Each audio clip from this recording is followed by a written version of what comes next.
You're watching Fairfield Public Access Television, and we're here today with Opening Fairfield Doors. I'm Susan Kessel, and our other host, Connie Boyer, to bring you a special guest, Wanda Roth, and we're going to talk about antique and collectible jewelry today.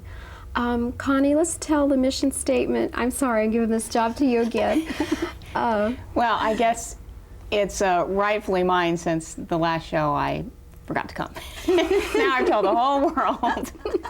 So anyway, and I know I missed a really good show last time, and I apologize to you for that, for missing that. So anyway, our mission statement is, by opening the doors into the lives of the people and places of Fairfield, Iowa, we strive to promote appreciation, awareness, and understanding for each other.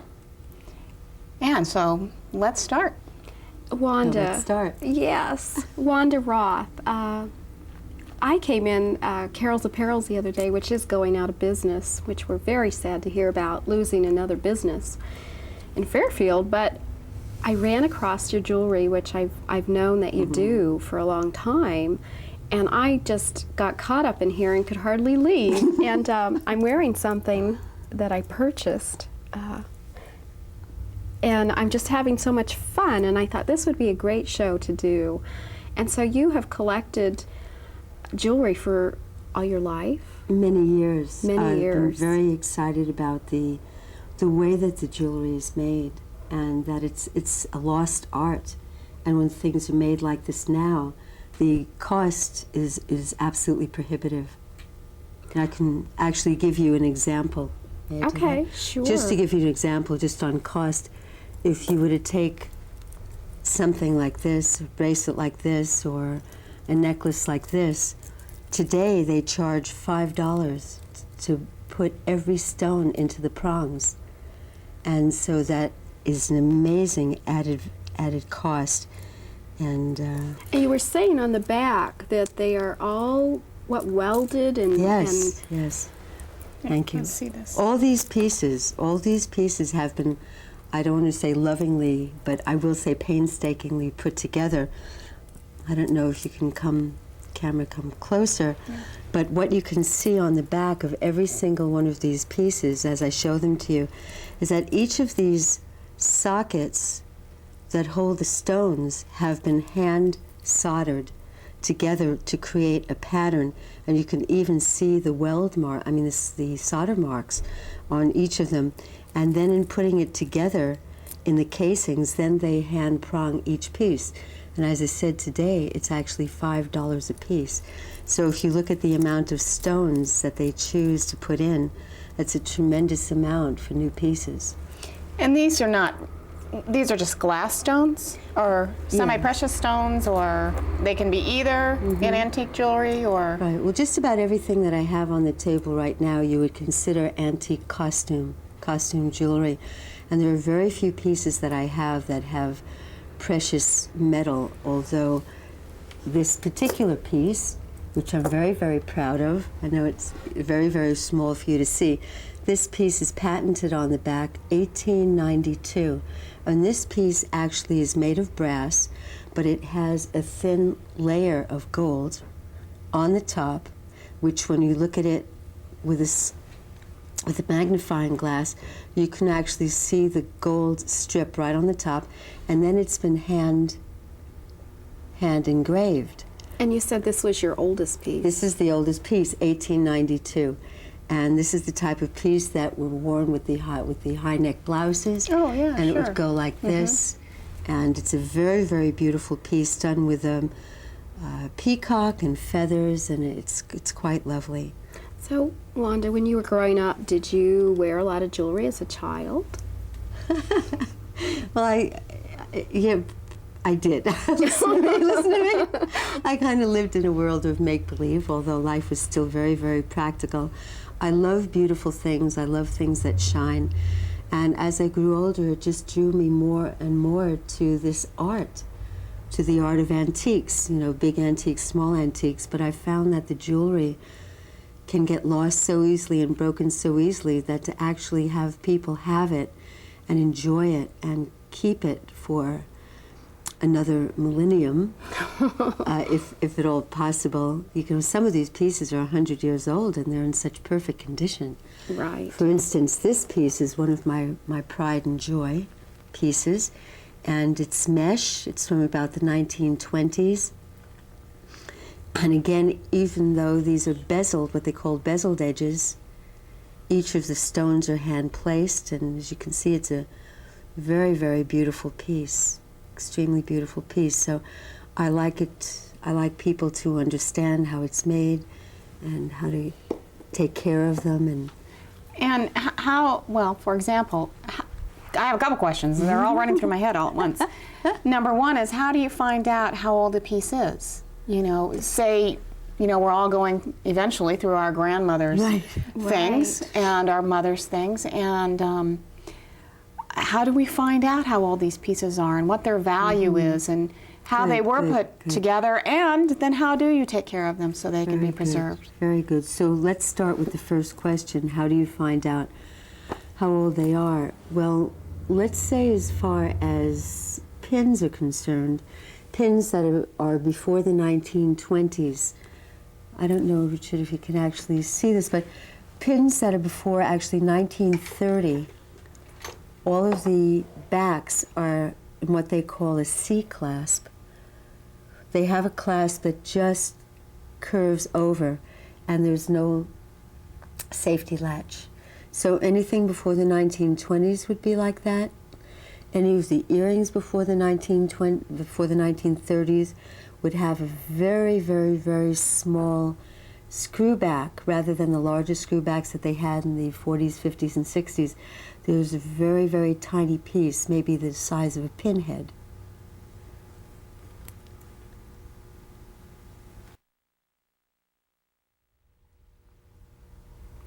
Wanda, I noticed that you have a lot of books here.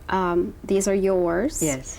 And there are all kinds of jewelry, costume jewelry books. And I'm sure if someone were interested, they could go to the library and get something similar and look up and learn about costume jewelry.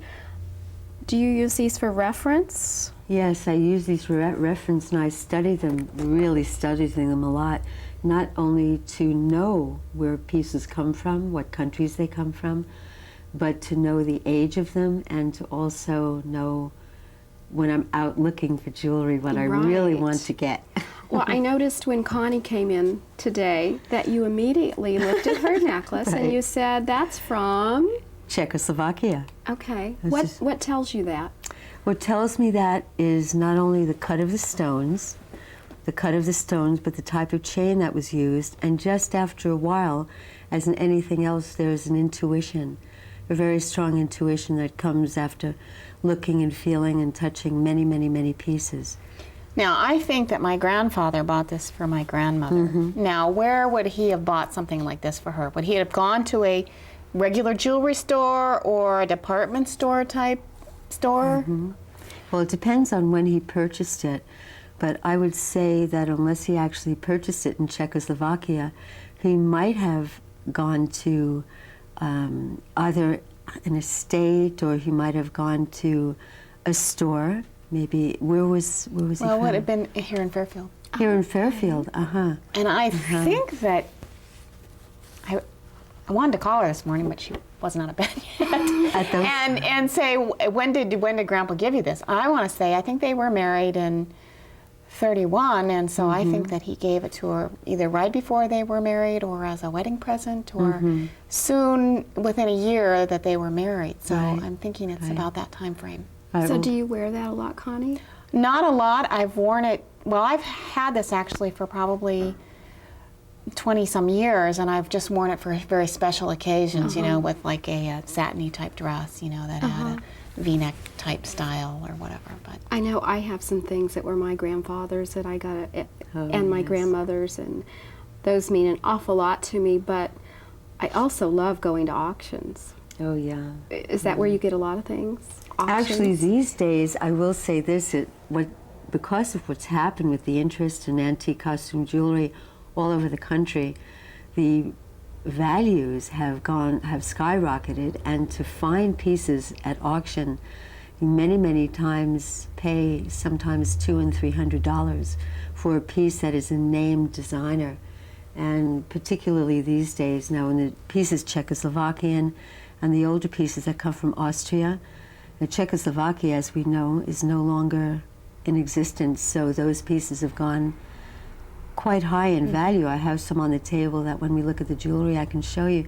But pieces of the designers in the 50s and 60s, and some of the names Weiss and Schiaparelli and Jomaz and Miriam Haskell and all these top designers of the day, you go to an auction, I've heard that you can put out $300 for a piece. Well, it used to be I would go to an auction and you'd kind of pick through things, and it depends on how they would sell it. If they'd sell a handful or a box full or whatever, you could maybe get a good deal, but now they almost pick them out individually, piece by piece, and if you want something really badly and there's a dealer there, you better be willing to pay pretty much what it's worth or what they could, yes, definitely, because location has a lot to do with it too.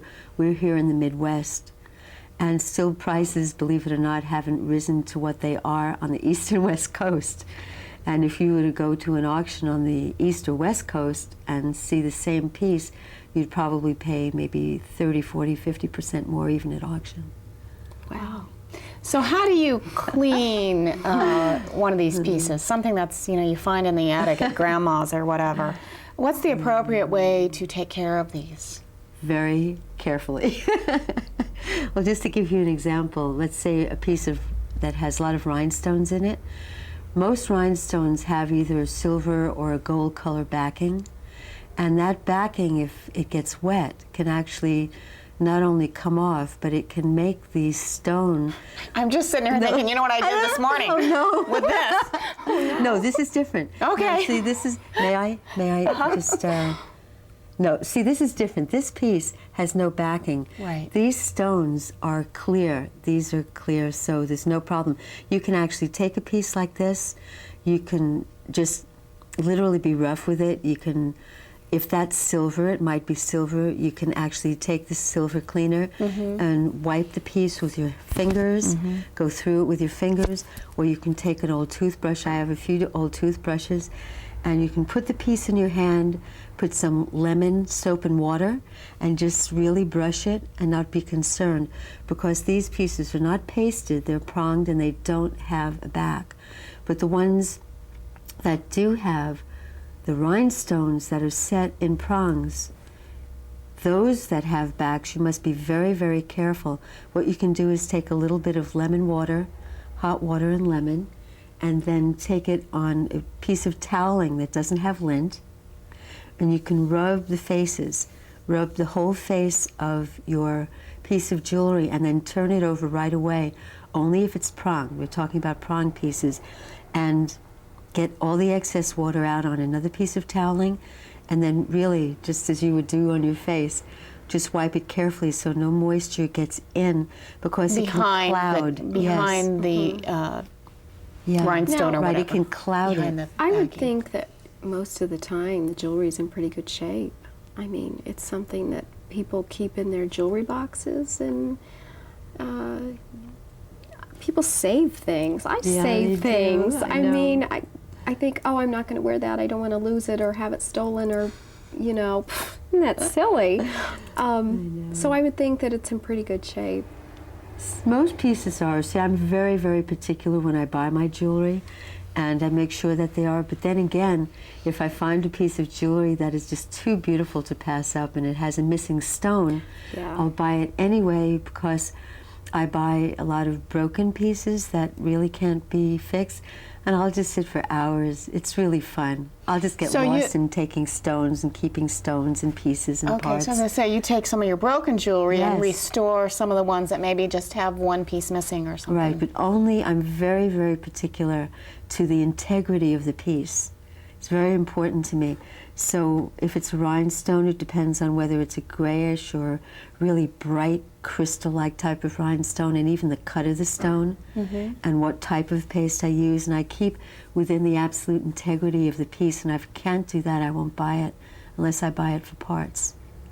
I can see where you would want to do that, and I can also see where if I do have a piece and it's missing something, I kind of remember, you know, when that happened and being so mad at myself. Yeah, it can definitely happen, definitely.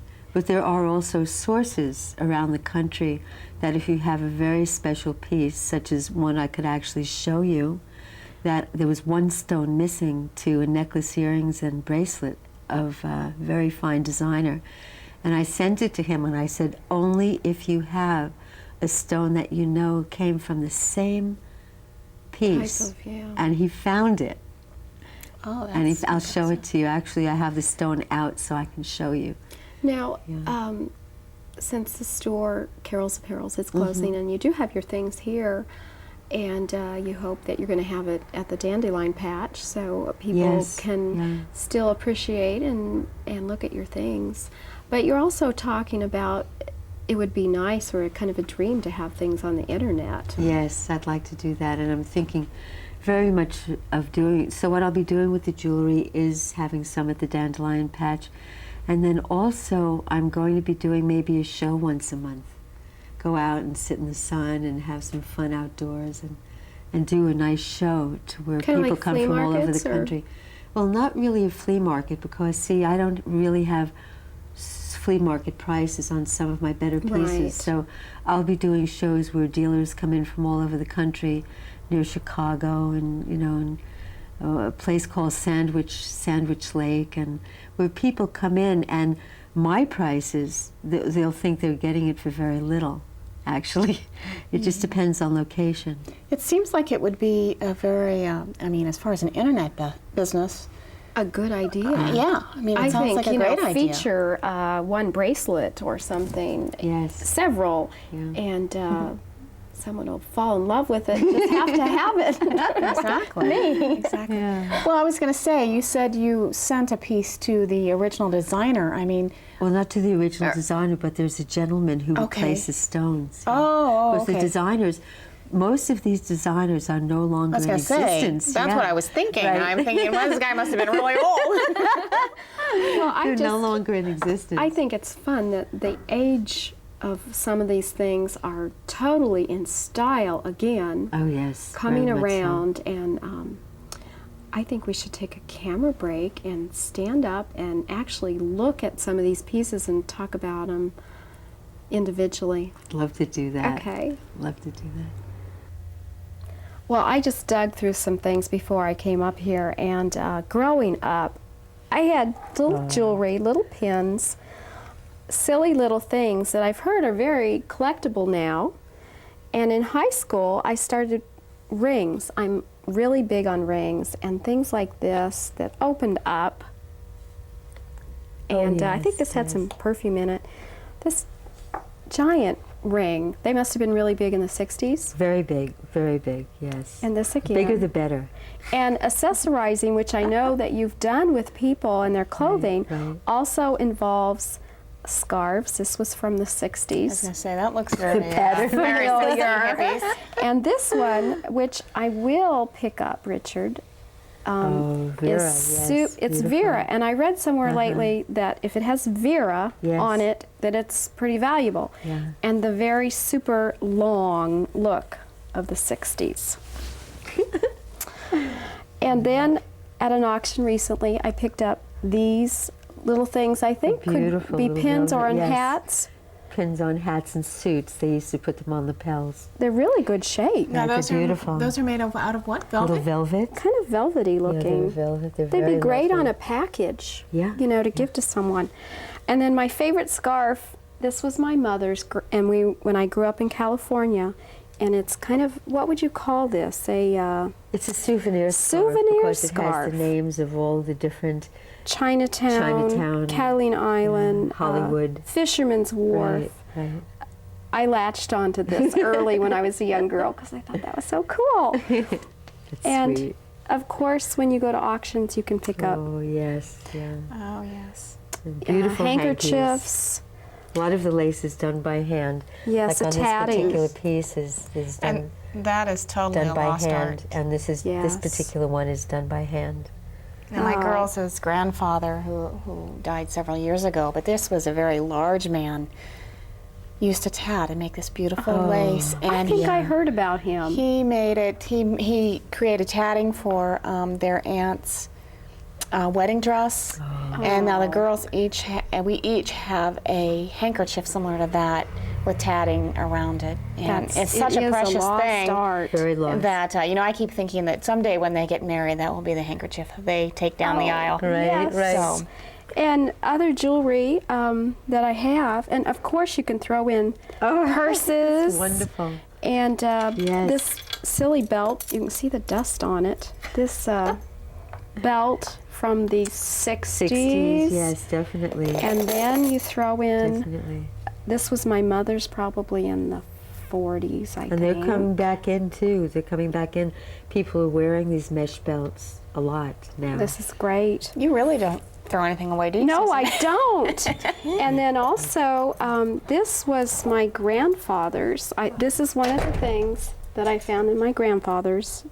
Now this comes from the 20s. Okay. This is definitely a 1920s piece. You've got cut glass here, as you can see the glass. Oh, that's Carved glass. and yes, this is all. Okay. This is glass, and then you've got the beads hanging from it. So this is from the 20s. Many times they made them very long, and this is also from the 20s. This is the one I was telling you about. This Yes. is, kids do some beadwork nowadays. But this particular design is from the 1920s. And then just some other odds and ends from my Right. jewelry box. This was an auction find, and when I bought this, the people with me laughed and said, "Where are you going to wear that?" And I said, "I'll find a place." Yeah, it's a very very sweet little bracelet. And these are little pieces of glass and plastic. And in the Fun. 50s and 60s, the bigger the better. Women used to wear pins that went from lapel to lapel. And they would wear bracelets that were 3 and 4 inches wide. Beautiful, beautiful pieces. But also in the 20s, they did that as well. Well, on some this pieces. really started my interest in jewelry here. And so when I look at your things, I just fall in love with them. Well, I'd like to point out, if you'd like, with some of let's the just go down the pieces- table and bangles. tell us some of the about them. pieces about are the bangles. from. All right, this is actually an amazing find today. These bangles are made out of either celluloid or they're made out of bakelite. And they're set, if you see the painting underneath some of them, and they're set with rhinestones. This particular one is a 3-layer bracelet where this is not paint, but actually a different layer on each one. These have become quite valuable in the books now. These are upwards of $200 and $350 to find a bracelet like this. Now, these are odd. Yes, these are These very are odd. odd. What are these? These are also bracelets. These are also a bracelet that you would put on very, very Carefully. very carefully. And Snakes. these are also snakes, yeah, these are also from the 50s. This one is made out of bakelite. It's also a double layer that's been carved with rhinestones in it. And these are also upwards in $150, $200 on these. I don't want to wear any snakes. I dream about them. What about this? This is another funny piece. Right, now he's missing a little eye here, as you can see, but I had to put him out anyway.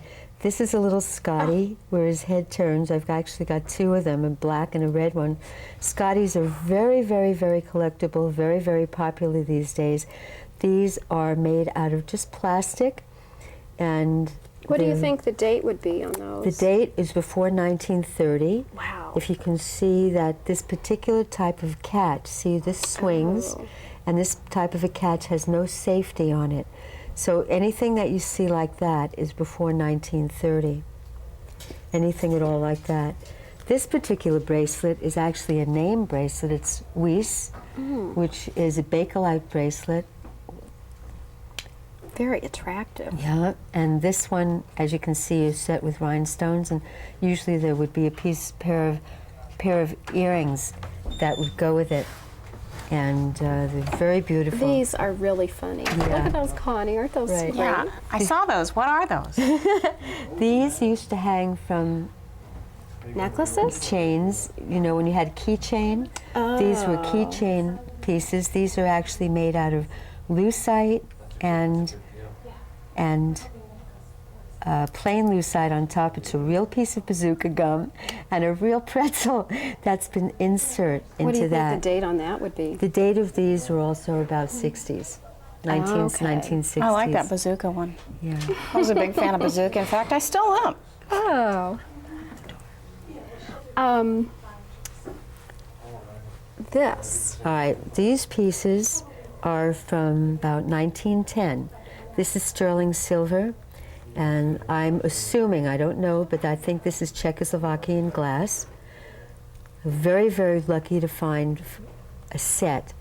It's very unusual to find a set like that. And this being glass, they could break. Yes. I mean, you know, if they're not handled properly. Right. I suppose if it were dropped on something cement. Right, it could very easily break, so we've been very lucky to find something that has absolutely no mar on it whatsoever. This particular piece is from 1910, and if you can see, it's been very, very beautifully put together. There's a lot of detail on it, and it's just a very lovely piece.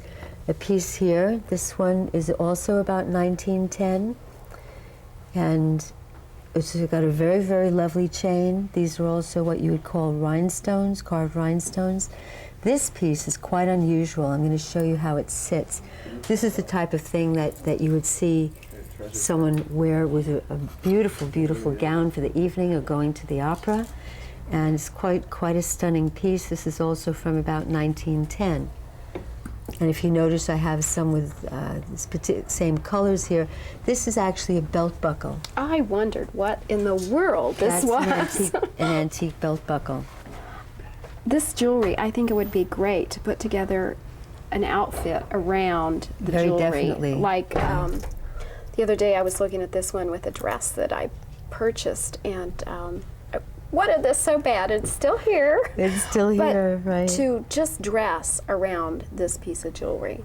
Yes, as a right matter here. of fact, if you'll see that the piece that I have on, even though I'm wearing some daytime clothing, you know, it might be a little bright. I wore it for the show, but also you can see that it really enhances anything that you can wear very, very simply. And Just one fabulous bracelet or one piece. fabulous earrings. I tend to go simple on maybe my earrings and then wild and crazy on a bracelet. Right. And I think you can do that. Yes, very, very easily.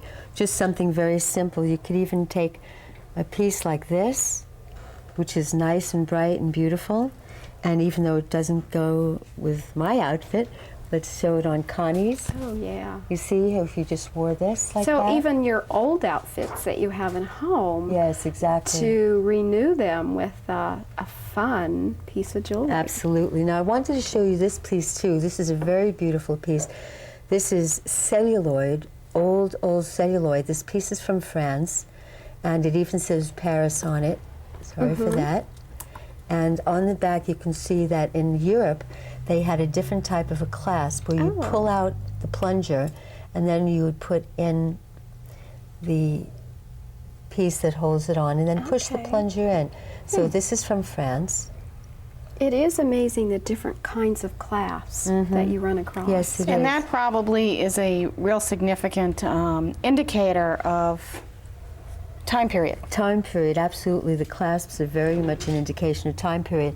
Now, Connie has, as we said, on a Czechoslovakian piece, and you can see that this particular piece has the same type of stones that Connie has on. Oh, yeah. And this is, as I said, also from Czechoslovakia. It's set in sterling, and it says made in Czechoslovakia on the back. This is about also from 1910 piece.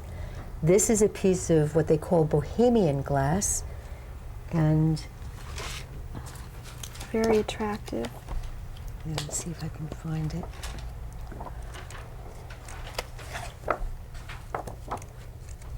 So it must be lots of fun when you get something and you find It's absolutely, the picture in it's the book. absolutely wonderful. Oh, Here are some It's pieces. similar. Here are some pieces. These are very Bohemian similar. glass pieces. And yeah, it's very, very exciting. I have found actually quite a few pieces that show in the books. Now this piece, which is really quite amazing, With the this piece blue. is from about 1910. And it has, I'm not absolutely positive, it can be lapis, but it's a lot of times I take pieces in to show to a jeweler, and this may be glass, what's called Peking glass. And if it is Peking glass, this particular piece comes from about 1910, and this piece is also Peking glass.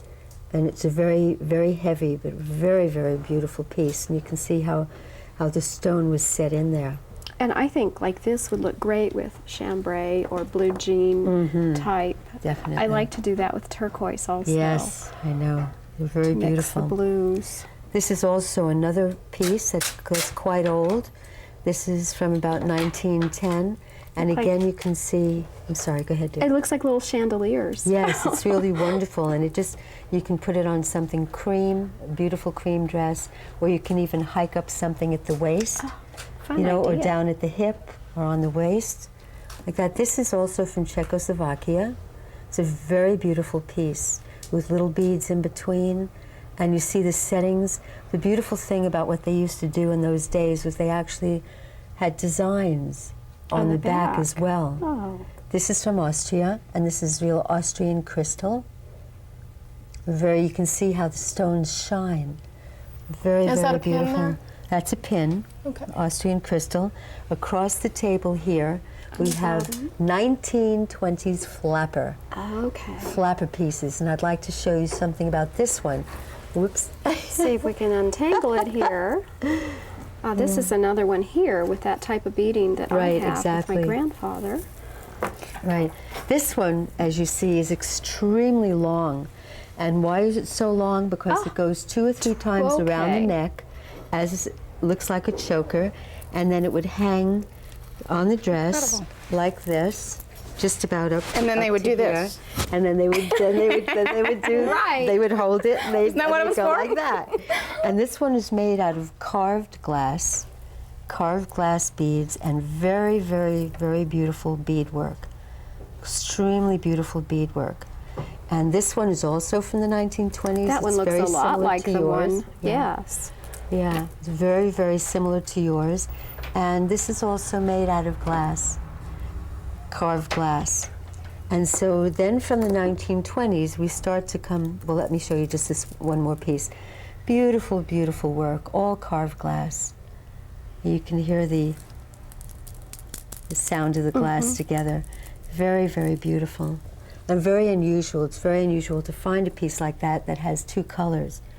And then we go into the 30s and 40s. This is a very beautiful hinge bracelet. It does not missing 1 stone. I remember my mother Very having stunning. some pieces. They look really 30s and beautiful 40s. on like that. Very, very beautiful on. And do they even make hinged bracelets anymore? I mean, I think they do. They I've make seen hinge some. bracelets, yeah, but not in this type of design. If you see the design is very, very complex, with all different types of stones. And then we get into a lot of what we call glitz. We call it glitz. 40s, 50s, 1960s. I was saying earlier that I had a set that I wanted to show you where the stone was replaced. Oh, yes. And so, as I said, to keep within the integrity of the piece, here's the stone that I ordered, which was exact to the piece. And if you set it in right here, well, I'm not pronging it, but you can see, because I like to do that. I don't think I would have ever known, Yeah. you know, Oh, if yeah. that were in there. Yeah. I wouldn't have known. See, it's very important. This is Schiaparelli. Schiaparelli was one of the highlighted designers of the day. I mean, if you find anything with Schiaparelli, it's worth quite a lot. And what year time period was that? This is 60s, 50s and 60s. Okay. This is Eisenberg, which is absolutely, you can see the workmanship is stunning. And look at the different type of catch, too, that Eisenberg used, rather than a usual catch. But this is a very stunning My mother parure, used as to they have call a it. blue something, and I used to sneak in her room and get this on and show my friends and just Yes. think, oh, this is so yeah. neat, and put it on, and she still has it. I know. This is the beauty of this jewelry. Not only is it a tremendous collectible and getting to be worth more and more and more every day, there are corporations that are actually buying up as much as they can get now and not selling it. It's become very valuable, very collectible. They're using it as in the way you would use stocks and bonds because you can't replace it. And now this particular set is by Jomaz, Jomaz, which is unusual. very hard to find. Very, very, very hard to find piece. And what is that made out of? This is glass. These are not, there are Aurora Borealis rhinestones in between, but this is actually made out of glass. And you see how beautifully set. metal. Even on the back, instead of using plain metal, they actually have a very nice pattern on the back. So that's Jomaz. So it's a real piece of art. I mean, this person Tremendous. put, Yes. you know, his total artwork into Absolutely. And not as- just the front of what people are going to see, but also the back. Exactly. To really appreciate Now, it. the earrings, I love the way some of the earrings look, but I'm not quite into doing the clip-on. Yes, yes. And you don't find the pierced No. in this. No, the only time you might find pierced is occasionally before 1920 you'll find some pierced. But I've also shown people when they come in how these particular earrings can be adjusted to where Oh. you don't even know that you've got them Okay. on.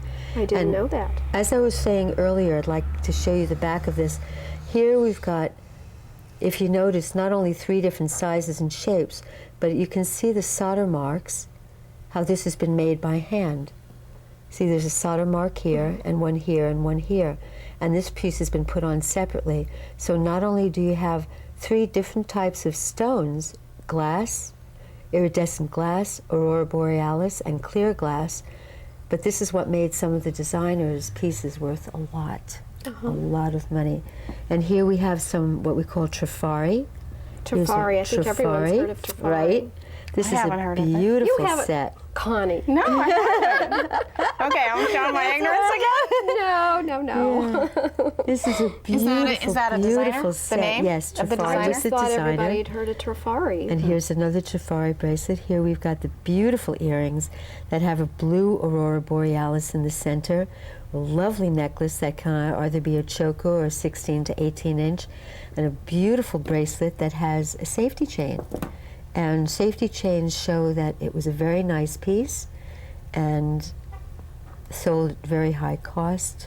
In those days, we consider it high cost. Well, and what would this have cost in Yeah, when what it would was it have sold purchased? for? Yeah, new? in those days, the whole set might have been about $10.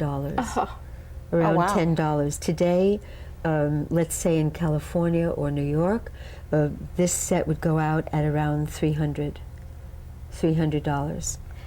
And I was saying earlier, I would much rather have these kinds of things than I have know. real diamonds. I guess it's the artist in me Yes, yes. that loves this type of Yes. thing, but it's more fun. Well, I will tell you that proportionately, this jewelry is worth more than real jewelry, because this cannot be replaced. Cannot. Whereas a diamond, or I'm only saying proportionately, whereas a diamond or gold, anything can be made up. Whereas this type of jewelry, a lot of the stones are just, it would be cost prohibitive. These are simulated opal, and not to look like real opal, but to make a stone like this today, what they would have to actually set up to do it would be very cost prohibitive. So proportionately, these pieces are actually worth more. Now, there are certainly designers that are creating costume jewelry today. Yes, definitely. They're very expensive. So what are the difference? I mean, obviously in the way it's constructed. I mean, that's obviously one difference. In costume jewelry, the way that it's constructed is that there's actually a casting that's made, a casting where the whole back is one piece.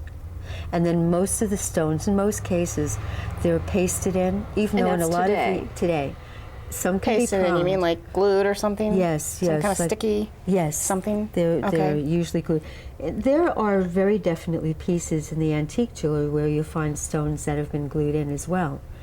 But they're very, very different. As I said, these are all hand put together. And each one of these little casings are hand done. And in most of the new jewelry, I just saw in a catalog, they were $300, $400, $500 for a butterfly, beautiful, beautiful butterfly with little Austrian crystal, and they're all pasted in, and it's a casting. Oh, let's give our cameraman a little break, and we'll talk about some more. So we've given our cameraman a little break. I think his hands were cramping showing the close-up here, but we still have some neat things. Okay, so let's start here. There's a set of earrings and a pin here. Yes, this is another 1960s into the 70s piece. Again, another handmade piece with beautiful, beautiful rhinestones. And again, it's really unusual to find sets. It's getting harder and harder, and you can wear that with any Show the earrings. evening outfit. The pin would look beautiful on the corner of a dress, on the shoulder, and on the neckline. Okay, and here's another pin and earring set. Kind of a square gold. pyramid. Geometric, Type, yes, yeah. very, very stylish. This is more on your more modern look. Still handmade. If you want to show the side of it, you can see how each box fits into the other box. Oh, yeah. And it's all hand soldered. Very, very beautiful piece. Look very nice for daytime on the lapel of a suit with a nice little pair of earrings to match. Okay. This little bracelet. Now this is really a very, nice. yeah, very unusual bracelet. When you hold it, you can see that it looks angular because of the shape of the stones. But if you put it on your wrist, it just folds over. absolutely folds perfectly into shape. Yeah, absolutely. But because it's handmade, and they did so much work on that, I mean, I think it took quite a lot to put that together. Is this all glass then? These are rhinestones and glass. Okay. Rhinestones and simulated opals. Let's go to this necklace. And And the bracelet in front of it is a match to it. And this is your personal collection. Right, this I is know part of- why. Part of my personal collection. And it has, you can wiggle it a little bit. It has these wonderful little drops on the bottom. It looks very, very nice when you put it on with something in the evening for summer or winter. And the that's the bracelet Oh. that matches it. I actually had to have that bracelet repaired. One of the hinges was broken, and again, I wanted to keep within the integrity of the piece, and so I sent it out to have it repaired. that's a beautiful piece. Oh, I like it's that one. very, So let's talk about this little bag here. All right, this is from the 1920s. And This is a flapper bag. A flapper bag. And I have to tell you that if you show one of these balls, the finishing pieces, those beads are over wood. And actually one of the pieces was falling apart. And I have to tell you, from a novice, it took me an hour and a half to do the beading correctly over the wooden balls so they didn't go into the center. So I have a great respect for how these things are made. And these Great are, respect. are really popular now too. Very and they're making popular. newer versions. of Yes, the same. very Love the popular. beaded bags. And this bag these days, an antique bag like that would go out in East-West Coast at around $350 No to kidding. $450. Yeah. Wow. And what would this have cost new, do you suppose? New, maybe about $5, $6. My goodness. Okay, so we have this piece. Yes, now this is a very, very beautiful piece. Some people might consider it or might not, but it is Kenneth Jay Lane. Kenneth Jay Lane. He is in the 60s, and it's hard to find his pieces. I actually picked up this piece in Florida, and it's in perfect condition. It's a choker, as you can see, with this wonderful clasp going right center. In the front. The Right clasp is in the center, front. right in front, Unusual. or on the side. You can wear the pearls around a little bit and have the head hanging right on the side. And these are real pearls, correct? No, those are not. Those are they're not? faux pearls. Oh, wow. I imagine it looks really stunning. See, what do on I a know? It's stunning simple on. outfit. Very, very. Why don't we put it on you? Oh, that's okay. All Let's take a look at Very, the one very on beautiful. the black. Yeah, this one is what Ciner, C-I-N-E-R. Now, here's a beautiful history. Ciner, before the war war in the 40s, made everything in real gems, real pearls, real gold. And then because of the war, and they put all their money into the war effort, what they did was start to make the most exquisite jewelry, and they made it look like real pieces. I have pieces at home of Ciner, C-I-N-E-R, that there's no way you can tell that it's not real. They did the most delicate, delicate things, and this is one of their bigger pieces. And if this were real, you'd have a Maubert pearl with gold, diamonds, pearls, and pearls. Incredible. So what do we have here on this stand? What we have here is a piece that is completely handmade with beautifully, beautifully hand-tatted lace in the back. This is the type would of just thing- tie in the back, just I tie in guess? the back, right? This is a piece that would go about 1905, 1905 to 1906, and it was worn very, very high on the neck with a dress that had a very low cut, maybe off the shoulder, and this piece would just sit and just flow. I think beautifully. I've seen that in the movies. Yes, like in Titanic, in the Titanic. Which we were talking about. Yeah, and say what you said about since the movie has come out, the Titanic movie. Right. Since the Titanic, there has been a tremendous rush in making beautiful, beautiful pieces that look like that. As a matter of fact, I'll just say then J. Peterman was a catalog, wonderful catalog that people are familiar with. And what they had was a whole catalog on Titanic clothing and jewelry and the reproductions and the jewelry. They were stunning reproductions, but they were anywhere from $200 to $1,000 for the reproductions.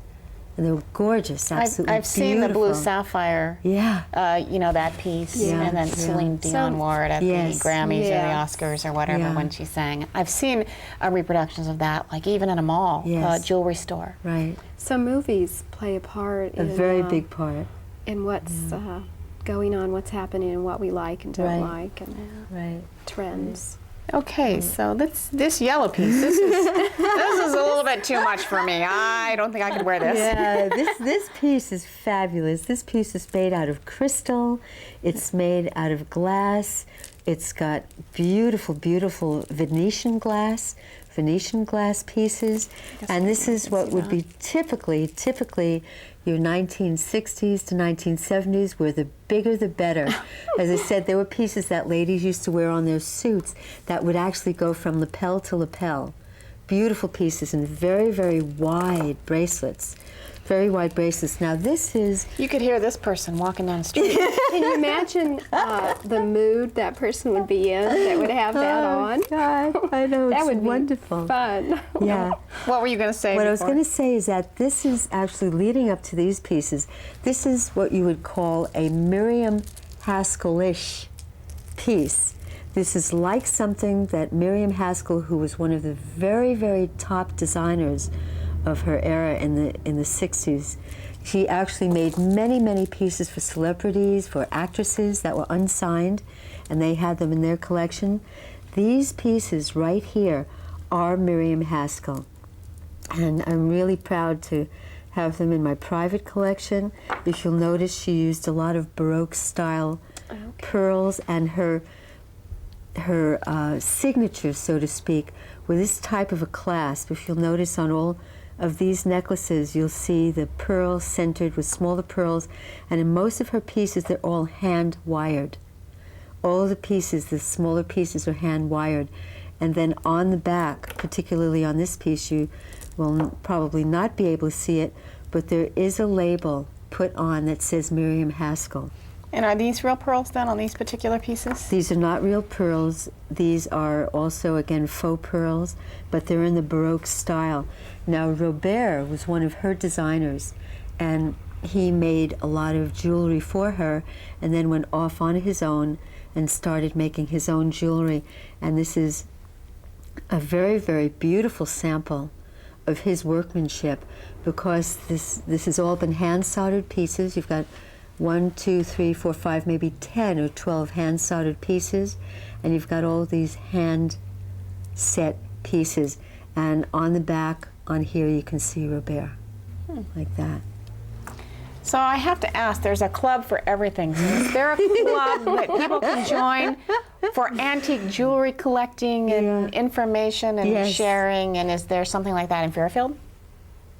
Now, I see a friend of mine over there shaking his head yes. Is it all right to ask Chris to? What club is there in Fairfield for? It'll be your club. Oh, my club. Your club. Okay. I would say the internet would be a good place Yeah, to check yeah. on that. So Good, it's we're coming. going to start a club. It's coming. All right. One more thing I wanted to show about this piece, even though, again, you might not be able to see it, is that there are pieces that go over each of these pearls, and they're enameled. There are little sections that are completely enameled. So there's a tremendous amount of work that goes into it. And on this clasp, you've got rhinestones, and you've got antique gold-looking beads, and it's all hand-wired. All hand-wired. And then Susan really wanted me to point yes. to this I piece. should show you. I think I should take it home. Oh, wow. Look at that. Oh, look at that. And you call these watermelon. These are watermelon stones, the stones in the center. Kind of because rainbowy? They have the rainbowy. And these are the earrings to go with it. And You need again, the earrings too, dear. they're handmade pieces. All So hand done, just- hand soldered. Yeah. It's pretty great, huh? Yes. Pretty amazing. Hey, Pat.